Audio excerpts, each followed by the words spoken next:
在电影《黑社会》中，叔父辈们既然已经票选出阿乐当话事人，为什么还要抢龙头棍来证明阿乐的身份呢？棍子在谁那儿我就看谁，多少钱我都给。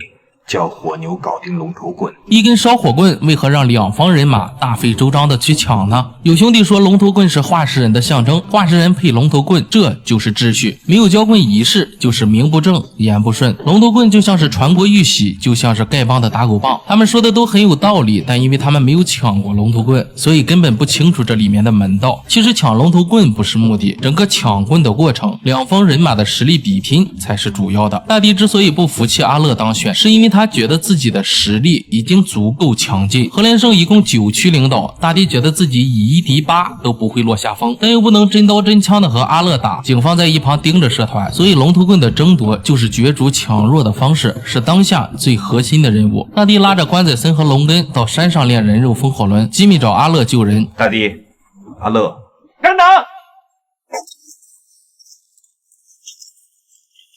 抬上来，抬上来，快抬上来！有什么贵干啊？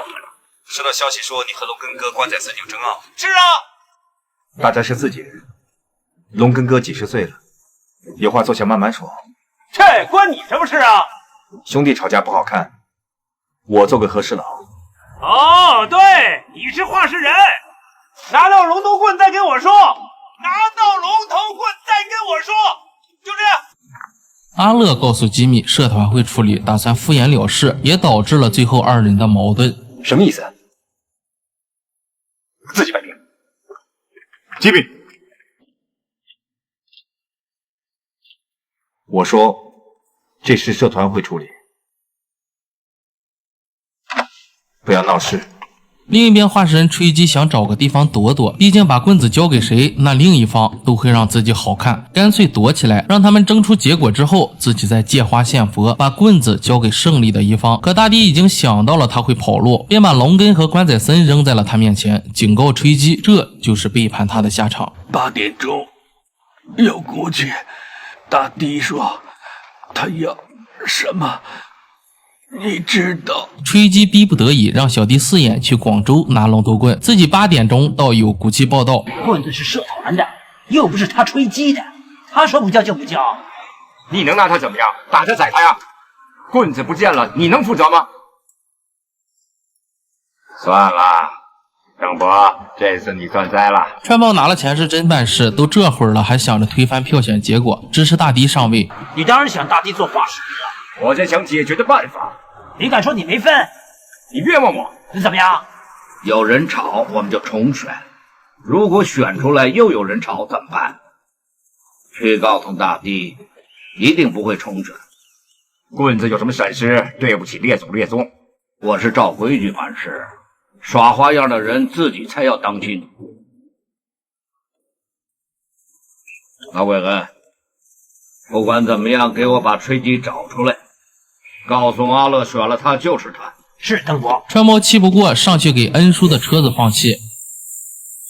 你干什么？王八蛋，放我气！而老鬼恩也不甘示弱，捡起石头砸烂串报的车窗。戎马半生的叔父辈此时却互相骂起街来，毫无半点气度。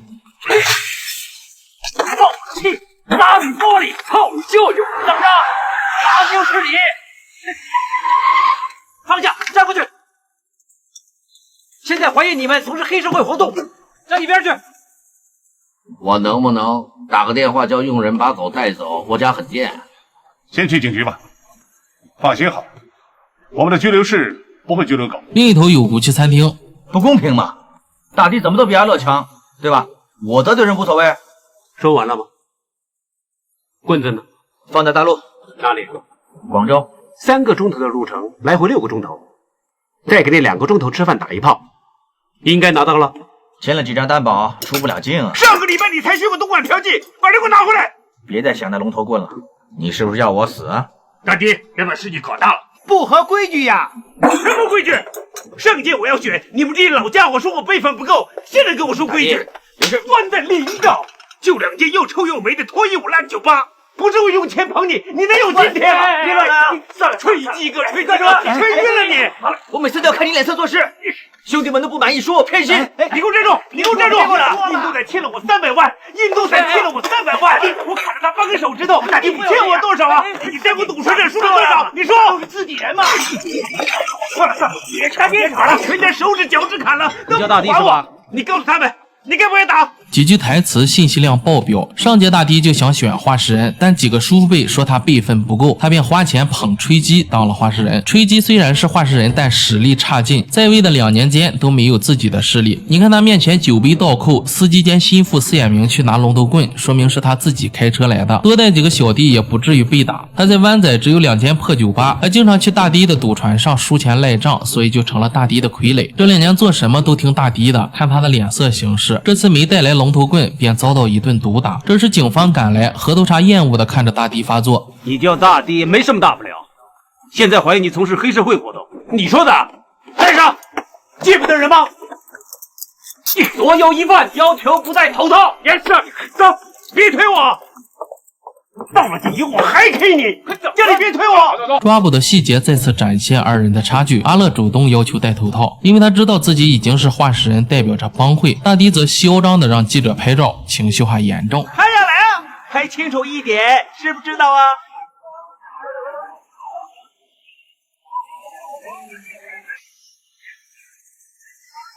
拍什么？拍过没有啊？你们哪家报馆的？我撞死你！大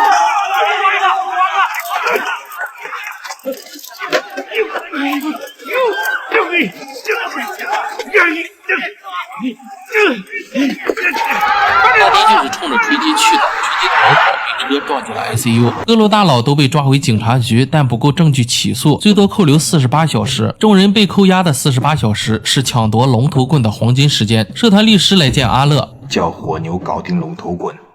知道。能让我见家人，也就是没事了。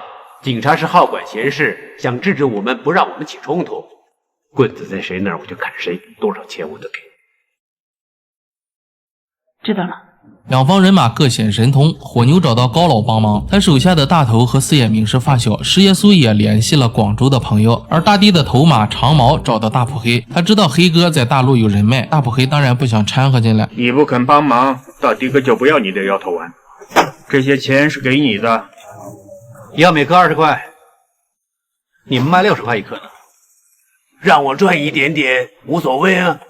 大帝哥最多给19块。这个时候根本就不是谈条件的时候，你说东莞仔是不是空有其表呢？如果人家一找你帮忙，你就坐地起价，以后换你找别人帮忙呢？况且你的货在人家厂子里销，主动权在对方手里，给你19不给你20，就是这个意思。大普黑让东莞仔去搞定龙头棍，大头和石耶稣北上来到广州，在通哥的帮忙下，率先找到4眼明。石耶稣掏钱感谢通哥，但通哥觉得钱少，本来说找人，搞了半天是找龙头棍，石耶稣不得已给对方加钱，可通哥还不满足。大帝说多少钱都行，他的人就来了，我一个电话就能找到他们。这里如果石耶稣继续加钱，这个无底洞是填不满的，而且你加的越多，证明龙头棍的价值越大，对方更不会痛快的把棍子交给你。所以石耶稣选择用黑社会的手段解决，也是督导时刻提醒观众，这帮人就是毫无底线的黑社会。看这里的打光，大头和石耶稣的脸都是半明半暗的。别玩了，嫂子怎么样？上次替你伴嫂子到香港生孩子，到现在都没见过，孩子都2岁了吧？有没有想过去香港念书啊？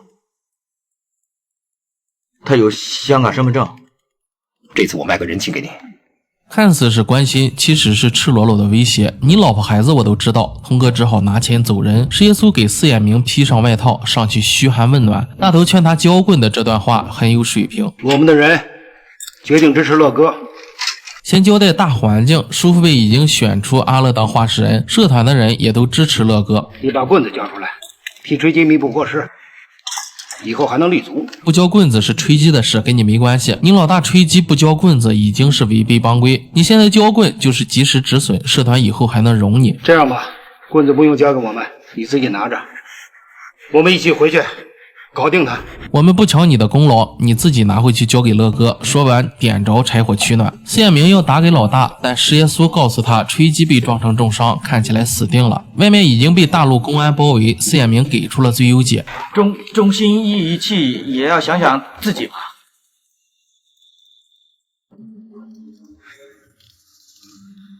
龙头棍，给老大赔偿。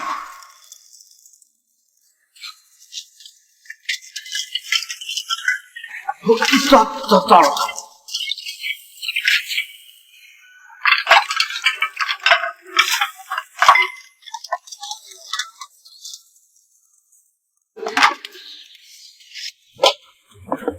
司彦明直接将锅甩了出去。我可没主动交龙头棍啊，我是想让他给老大陪葬的。谁想到这俩不要命的冲进火堆里去掏。石耶稣和大头看到龙头棍，眼睛都直了。公安来了还在看，这是象征权力的巅峰。石耶稣让大头赶紧走，自己对付公安。兄弟拖进钱以及杂物，必要尽心交妥地道。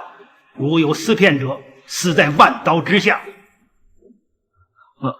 这是第一次有人念洪门36誓。洪门的誓言一共有36条，对成员起到约束作用。在当今这个浮躁的社会，还有人能背诵老派的洪门誓言，让石耶稣不禁愣住。放走大头后，石耶稣出门自首，没想到遇上了一个熟人。好久不见了，真的好久不见了。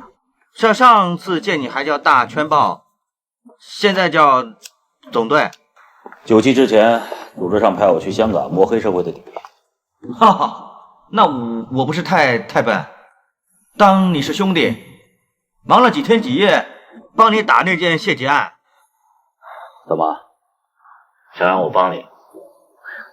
那你得跟我合作。大陆其实早在香港回归前就一直在时刻关注香港黑社会的风吹草动。看过我寒战系列解读的应该知道，香港回归后，部分港英余孽和其背后的势力一直潜伏在某些单位里，伺机而动搞事情。那黑社会系列选举的背后会不会有其他势力干预呢？很明显，游泳这个角色等同于寒战中的陆明华。何卢生那支棍我听说过很多次了，但是从来没见过，是不是跟你一块下的那个大头的人给带走了？石耶稣和大头刚到大陆就被公安包围了，甚至连他们来找龙头棍的目的都一清二楚，说明他们早就被监视着。总队想干预何连胜的选举，当然一切都是为了香港的繁荣和安定，也为第二步以和为贵埋下伏笔。他让石耶稣交出龙头棍，石耶稣装傻充愣。什么？我朋友不知道得罪谁了，被人绑架，我来接他走，这也要抓？我又没犯法。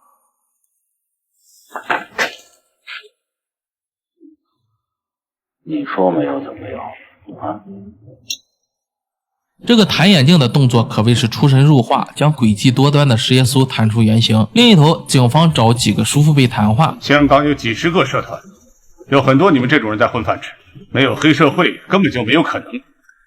我呢是打击黑社会，我要秩序，谁闹事我就要打谁。徐景思让叔父辈平息争斗，邓伯让恩叔去找阿乐谈，串豹去和大堤谈。最主要的还是搞定大堤，毕竟阿乐已经是话事人。接下来你会看到，串豹不只能带领社团打上月球，谈判也是很有一套的。他先给大堤扣帽子，你把龙头棍搞丢了，你别冤枉我。当然是冤枉你，不因为你从中搞事，吹击会不交龙头棍吗？龙头棍作为社团的传承，丢了你要负全部责任。第二是威胁，吹击的手下要找你，你吓唬我，没人敢保你了。